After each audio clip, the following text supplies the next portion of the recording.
Olá pessoal, saudações de toda a catequese. Esperamos que todos estejam bem. Bem-vindos ao Encontro 20. Essa semana vamos falar sobre a fé. O Catecismo da Igreja Católica, lá nos parágrafos 142 a 184, fala sobre a fé. Vimos até agora que Deus veio ao encontro do homem. Deus se revelou na história e revela um plano benevolente, o seu plano de salvação. Quando o homem pecou e perdeu a amizade de Deus, Deus não nos abandonou. Deus faz uma aliança com Noé, depois elege Abraão e forma o seu povo Israel. Aí Deus se revelou plenamente enviando o seu próprio Filho. Jesus Cristo é a palavra definitiva do Pai. Coube à Igreja a missão de transmitir a revelação divina sem erros até nós, 2000 anos depois.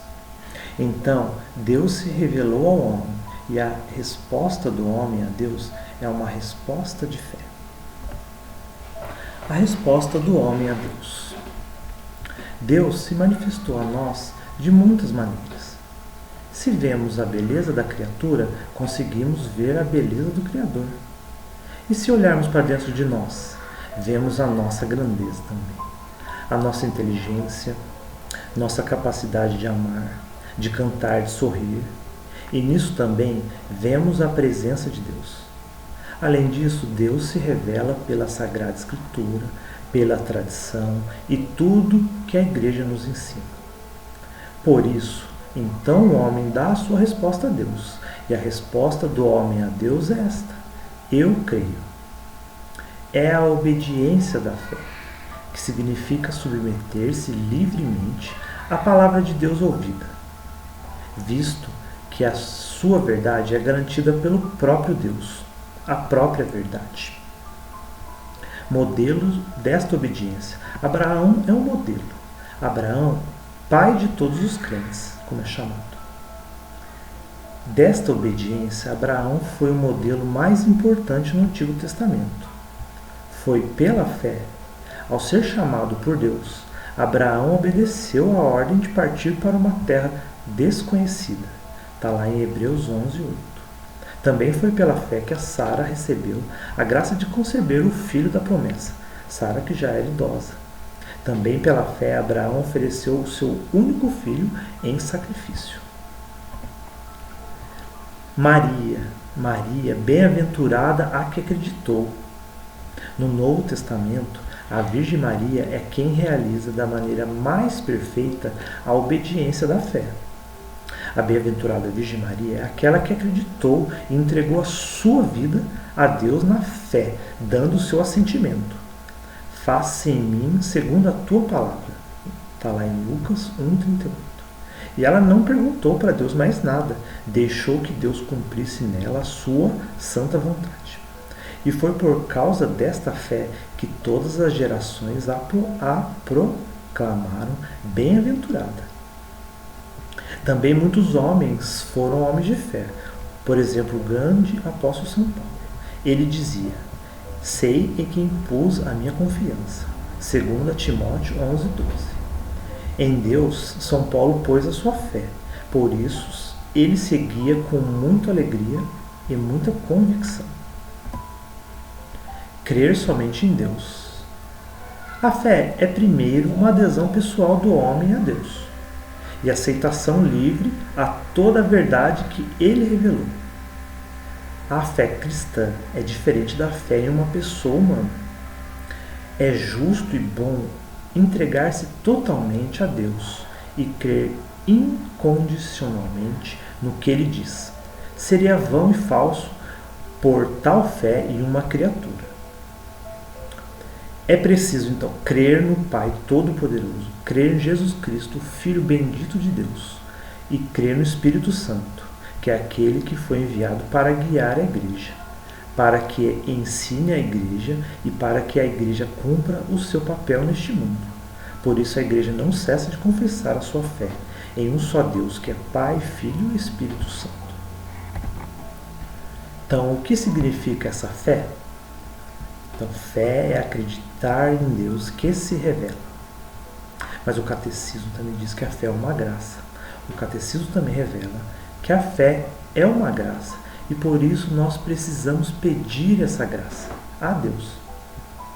Quando São Pedro confessou que Jesus é o Cristo, Filho de Deus vivo, Jesus disse para ele que esta revelação não lhe veio da carne e do sangue, mas do meu Pai que está nos céus.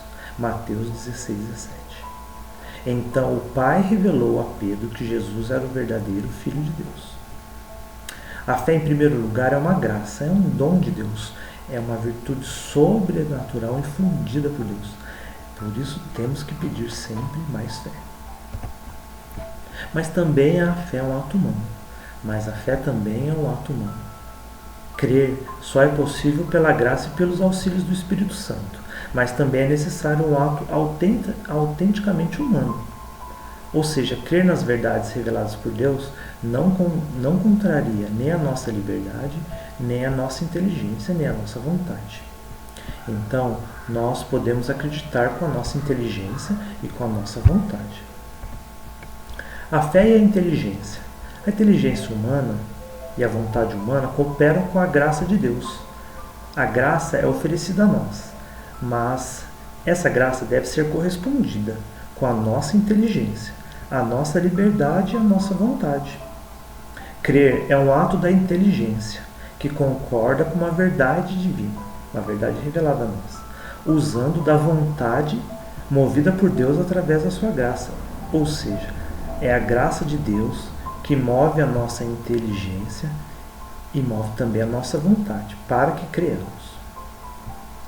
A fé e a inteligência não são coisas independentes. E uma não é contrária à outra.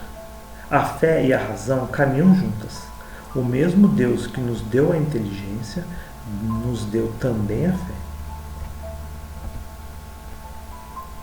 Motivos para crer.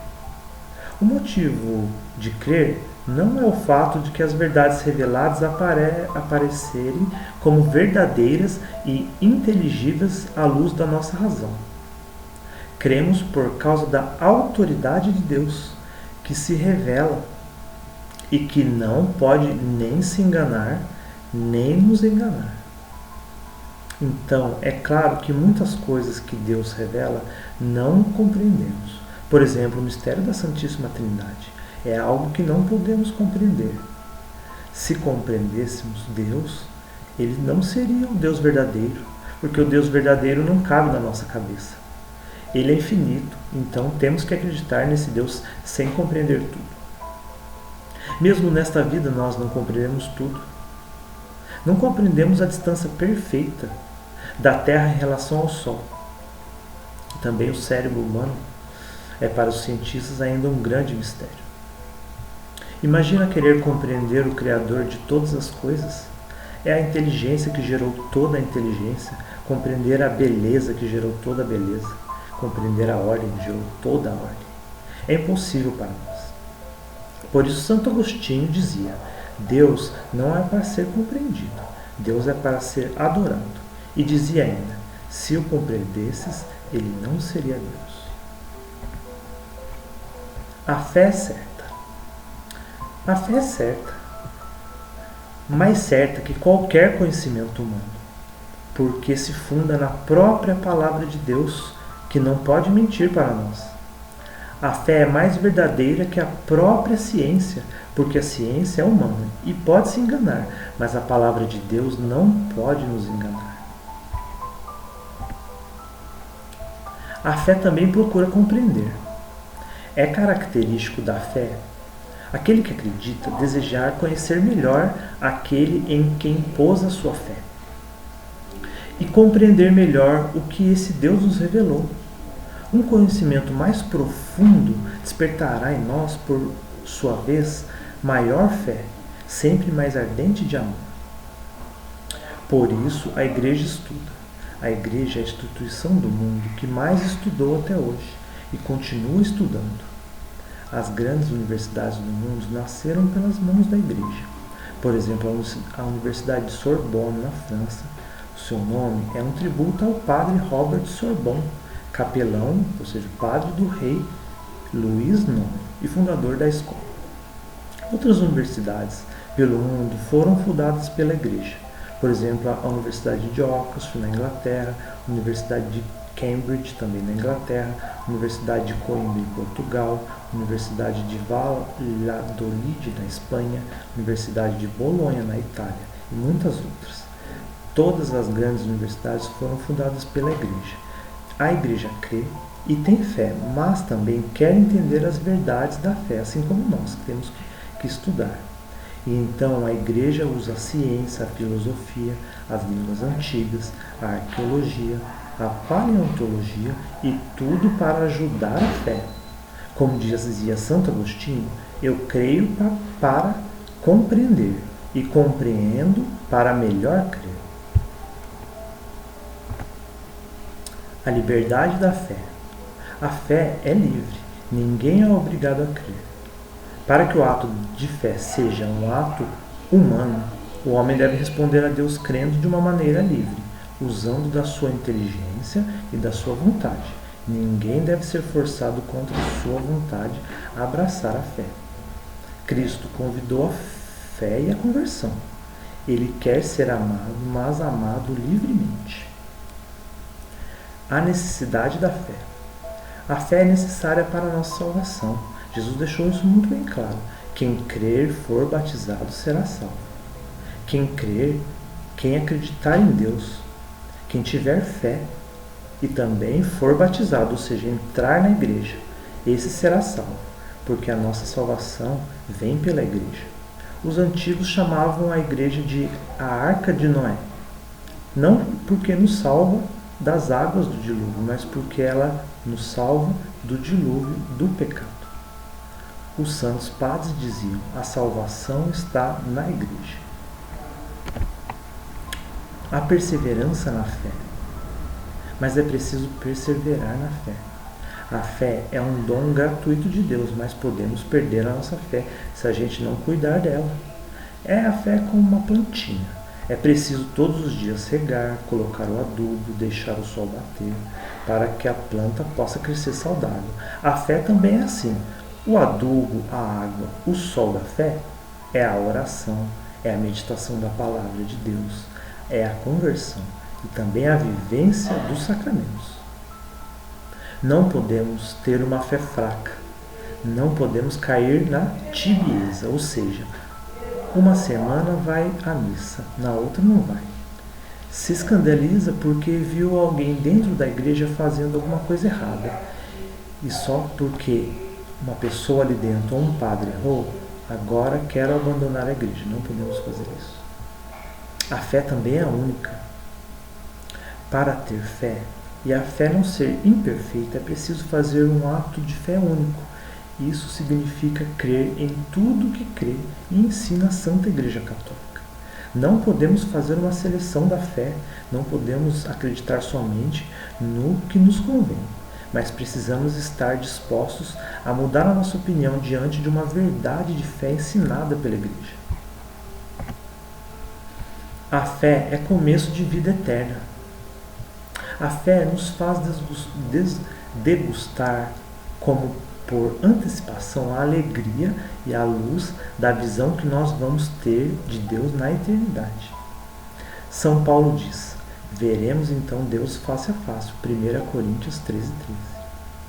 Mas quem tem fé já vê Deus nesse mundo, não face a face, mas com os olhos da fé. Como que a palpa delas podemos conhecer a Deus de uma maneira imperfeita, mas já sentimos a presença de Deus. Então, precisamos nos voltar para esses grandes testemunhos de fé, como já dissemos, Abraão, a Virgem Maria, mas também temos todos os nossos santos, os nossos mártires. Quantas pessoas de fé! A carta aos Hebreus nos convida a isso. Portanto, com tamanha nuvem de testemunhas em torno de nós, aqui, deixemos de lado tudo que nos atrapalha e o pecado que nos envolve. Corramos com perseverança na competição que nos é proposta, com os olhos fixos em Jesus, que vai à frente de nossa fé e a leva à perfeição. Hebreus 12:1-2. Só para finalizar, a fé é uma graça, precisamos sempre pedir fé. Só podemos crescer na fé rezando e rezando muito. Jesus, eu creio, mas aumenta minha fé. Por hoje é só, pessoal. Muito obrigado, fique com Deus e até a próxima semana, se Deus quiser.